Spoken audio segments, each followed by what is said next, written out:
गांव में तो सब जगह अकाल की परिस्थिति हो गई है। लगता नहीं कि अब इस गांव में ज्यादा दिन रुकना उचित होगा। काम के लिए बाहर गांव तो जाना ही पड़ेगा। रमेश काम की तलाश में दूसरे गांव की ओर निकल पड़ता है। चलते चलते वो शिवपुर गांव में आ जाता है। वहां उसका रहने का कोई ठिकाना नहीं था और उसके पास कोई काम भी नहीं था। चलते चलते वो एक अमीर किसान मोहन सेठ के पास आ पहुंचता है। सेठ जी, मैं रमेश दूसरे गांव से आया हूं। हमारे गांव में अकाल की परिस्थिति हो गई है। लोगों के खेत सूखे पड़े हैं। गांव में बूंद बूंद पानी के लिए लोग तरस रहे हैं। अगर मुझे आपके पास कुछ काम मिल जाएगा तो बहुत कृपा होगी बड़े भाई। अरे रे रे, लगता है तुम्हारी हालत बहुत खस्ता हो गई है। ठीक है, वैसे मेरे पास एक काम तो है, पर लगता नहीं कि तुम वो कर पाओगे। सेठ जी, आप चिंता न करें, मुझे आप कोई भी काम दे सकते हैं। मैं वो काम पूरी मेहनत और ईमानदारी से करूंगा। अच्छा ठीक है रमेश, तो कान खोलकर सुन लो। मेरे पास 50 गायें और 50 भैंसें हैं। तुम्हें हर रोज उन जानवरों का गोबर निकालना होगा और रोज सुबह शाम उन्हें चारा पानी देना होगा। महीने के आखिर में तुम्हें इस काम के लिए 200 रुपए मिलेंगे। और हाँ, 2 वक्त का खाना भी हमारी तरफ से मुफ्त दिया जाएगा। बोलो, क्या तुम ये काम कर पाओगे? अरे बाप रे, 50 गाय और भैंसों को संभालना आसान काम नहीं है। पर अब मैं कुछ कर भी तो नहीं सकता, और ऊपर से सेठ जी 2 वक्त का खाना भी दे रहे हैं। ठीक है सेठ जी, मैं ये काम कर लूंगा, पर एक विनती है। हाँ, बोलो रमेश। अगर आपको समस्या ना हो तो क्या मैं आपके गायों के साथ गौशाला में रह सकता हूँ? सेठ जी, मैं इस गांव में नया हूँ। मेरा रहने का कोई ठिकाना नहीं है। मोहन सेठ थोड़ी देर सोचकर, ठीक है रमेश, तुम गौशाला में रह सकते हो। तब से रमेश गौशाला में रहकर अपना काम करने लगता है। वो रोज जल्दी उठकर गाय और भैंसों का गोबर निकालता, उन्हें चारा डालता और समय पर पानी भी पिलाता था। हर रोज रमेश अपना काम ईमानदारी और पूरी मेहनत से करता था। मोहन सेठ को भी रमेश का काम बहुत पसंद आने लगा, क्योंकि वो अपना काम सफाई से करता था। दिन बीतते गए, रमेश रोज ईमानदारी और मेहनत से काम करता रहा। गाय भैंस स्वस्थ रहने लगी और दूध की मात्रा भी बढ़ने लगी। एक दिन मोहन सेठ रमेश को बुलाते हैं। रमेश, मुझे तुम्हारा काम बहुत पसंद आया है। तुम गाय और भैंसों का अच्छा ख्याल रख रहे हो, इसलिए दूध की गुणवत्ता भी बढ़ गई है और गाय पहले से ज्यादा दूध भी दे रही हैं। इसलिए मैं आज से तुम्हारी तनख्वाह बढ़ाकर पूरे 400 रुपए कर रहा हूँ। आपका बहुत बहुत धन्यवाद सेठ जी। कुछ दिन ऐसे ही बीतने लगे। रमेश मोहन सेठ के पास बहुत मेहनत और ईमानदारी से काम करता रहा। धीरे धीरे रमेश के पास अच्छा खासा रुपया जमा हो गया। उसने अपने लिए रहने लायक एक छोटी सी कुटिया बनवा ली। उस गौशाला में सोकर तो नाक से गोबर की गंध अभी भी नहीं जा रही थी। अब आखिरकार मुझे अपने घर में चैन से सोने को तो मिलेगा। तब से रमेश मोहन सेठ के यहाँ काम करने आता और 2 वक्त का खाना खाकर अपने घर सोने के लिए चला जाता था। कई साल ऐसे ही बीत जाते हैं। रमेश की मेहनत के कारण उसके पास अच्छा खासा रुपया जमा हो जाता है। एक दिन रमेश मोहन सेठ से बोलता है, सेठ जी, आजकल गांव में चोरी की समस्या बहुत बढ़ गई है और मेरे पास कुछ रुपए भी जमा है जो मैंने अपने घर में रखे हुए हैं, पर मुझे उन पैसों की चोरी की चिंता हो रही है। आपको तो पता है कि मैं दिन भर आपके पास ही काम करता हूँ और सिर्फ रात में ही घर सोने जाता हूँ, इसलिए मुझे रोज उन पैसों की चोरी की चिंता सताती है। हाँ रमेश, तुम बात तो बिल्कुल सही कह रहे हो।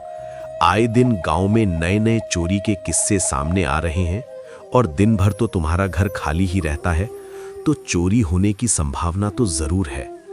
मोहन सेठ थोड़ी देर सोचते हैं और फिर कहते हैं, देखो रमेश, ऐसे समय में तो गांव में एक ही जगह है जहां पर तुम्हारा धन सुरक्षित रह सकता है, और वो है जमींदार का घर।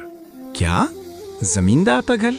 हाँ रमेश, इस गांव के जमींदार विनय सिंह बहुत ईमानदार और दयालु हैं, ऐसा मैंने कुछ लोगों से सुना है, और उनके घर पर बहुत सारे पहरेदार भी हैं, तो चोरी होने की संभावना बहुत कम है। तुम अपने पैसे उनके पास रख सकते हो। अच्छा, ऐसा है क्या सेठ जी? ठीक है, फिर आज ही मैं जमींदार जी से मिलकर बात करता हूँ और उन्हें अपनी समस्या बताता हूँ। और उसी दिन रमेश जमींदार विनय सिंह के घर जाने के लिए निकल पड़ता है। रमेश उसी दिन जमींदार विनय सिंह के घर पहुंचता है। ए तुम रुको, कहाँ अंदर आए जा रहे हो? वहीं रुक जाओ। जी जी, मुझे जमींदार जी से मिलना है, मुझे उनसे कुछ काम है। क्या काम है तुमको उनसे?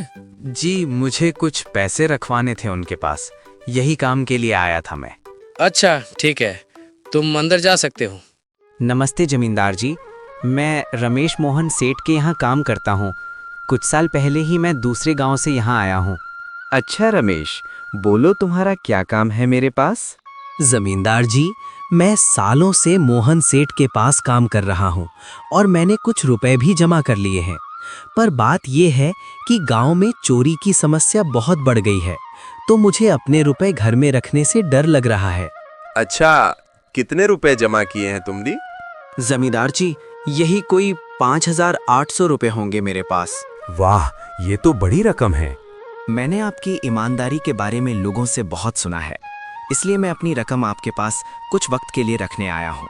हाँ रमेश, तुमने बिल्कुल सही सुना है।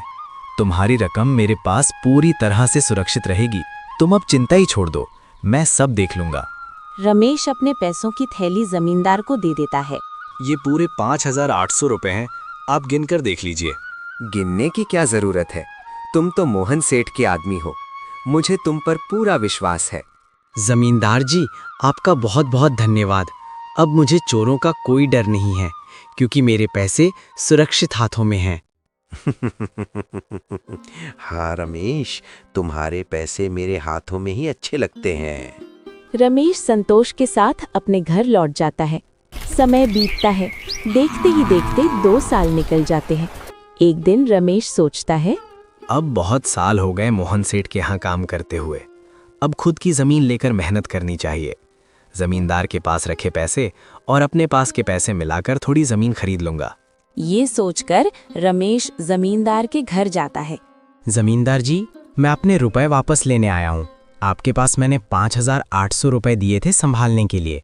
अरे भाई साहब, मैंने पहचाना नहीं आपको, वैसे कौन हो आप? अरे जमींदार जी, मैं रमेश हूँ। पिछले साल मैंने आपको पैसे संभालने के लिए दिए थे, याद आया कुछ? मेरे पास कितने ही लोग आते जाते हैं, वैसे तुम्हारे पास कोई कागजात हैं क्या? नहीं जमींदार जी, मैंने आपकी ईमानदारी पर भरोसा करके पैसे दिए थे। तो फिर मैं कैसे मान लूं? जब तक कागज नहीं होगा मैं किसी को एक पैसा नहीं देता। मैं आपके पैर पड़ता हूँ जमींदार जी, मेरे पैसे दे दीजिए, बड़ी मेहनत से जमा किए थे। क्या ये झूठ मूठ का रोना धोना लगा रखा है? लगता है तुम ढोंगी हो और मेरी ईमानदारी का फायदा उठाकर मुझसे पैसे लेने आए हो। रुको, अभी तुम्हें सबक सिखाता हूँ। विनय सिंह अपने आदमियों को बुलाता है। इसे तब तक मारो जब तक ये बेहोश ना हो जाए। इस 2 कौड़ी के आदमी ने मेरी ईमानदारी पर सवाल उठाया है। जमींदार के आदमी रमेश को डंडों से बेरहमी से मारते हैं, फिर उसे धक्के मारकर बाहर निकाल देते हैं। रमेश दुखी और घायल होकर अपने घर चला जाता है। उसके शरीर पर घावों के निशान साफ दिखाई दे रहे थे। 2 दिन तक वो दर्द के कारण मोहन सेठ के यहाँ काम पर नहीं जा पाता। तीसरे दिन मोहन सेठ खुद रमेश के घर पहुँचते हैं। वो देखते हैं कि रमेश खाट पर लेटा हुआ है और दर्द से कराह रहा है। रमेश भाई, तुम 2 दिन काम पर नहीं आए, क्या हुआ भाई? तबीयत ठीक है ना? सेठ जी, जिस जमींदार के पास मैंने पैसे रखे थे वो बहुत लालची निकला। उसने मुझे पहचानने से इनकार कर दिया और पिटवा कर निकाल दिया। ये तो बहुत बड़ा अपराध है। मैंने तुम्हें वहीं भेजा था, गलती मेरी भी है। नहीं सेठ जी, गलती उसकी लालच की है। मोहन सेठ थोड़ी देर सोचते हैं, फिर रमेश के कान में एक तरकीब बताते हैं। रमेश, मेरे पास एक उपाय है जिससे तुम्हारे पैसे तुम्हें वापस मिल जाएंगे, लेकिन इसके लिए तुम्हें मेरा साथ देना होगा। जो आप कहेंगे सेठ जी, मैं तैयार हूँ। अगले दिन मोहन सेठ एक बड़ा सा सूटकेस ढेर सारे पैसों से भरकर जमींदार के घर जाने की तैयारी करते हैं। नमस्ते जमींदार जी, मैं कुछ महीनों के लिए बाहर राज्य में व्यापार करने जा रहा हूँ। ये लगभग 50,000 रुपए हैं। मुझे डर है कि कहीं चोरी ना हो जाए। क्या आप इन्हें अपने पास संभाल कर रख सकते हैं? आपके सिवाय इस गांव में किसी पर भरोसा नहीं। अरे सेठ जी, ये भी कोई पूछने की बात है? आपके पैसे मेरे पास पूरी तरह सुरक्षित रहेंगे। विनय सिंह के मन में लालच जाग उठता है। उसी समय रमेश वहां आ जाता है। अरे रमेश, अच्छा हुआ तुम आ गए। उस दिन मैं तुम्हें पहचान नहीं पाया था। इतने लोग आते हैं तो याद नहीं रहता। ये लो तुम्हारे पैसे। विनय सिंह रमेश के पूरे 5,800 रुपए लौटा देता है। धन्यवाद। तभी मोहन सेठ का नौकर दौड़ता हुआ आता है। मालिक, मालिक, बाहर राज्य जाने की जरूरत नहीं है, व्यापारी खुद यहीं आ रहे हैं। तो फिर पैसे रखने का क्या फायदा?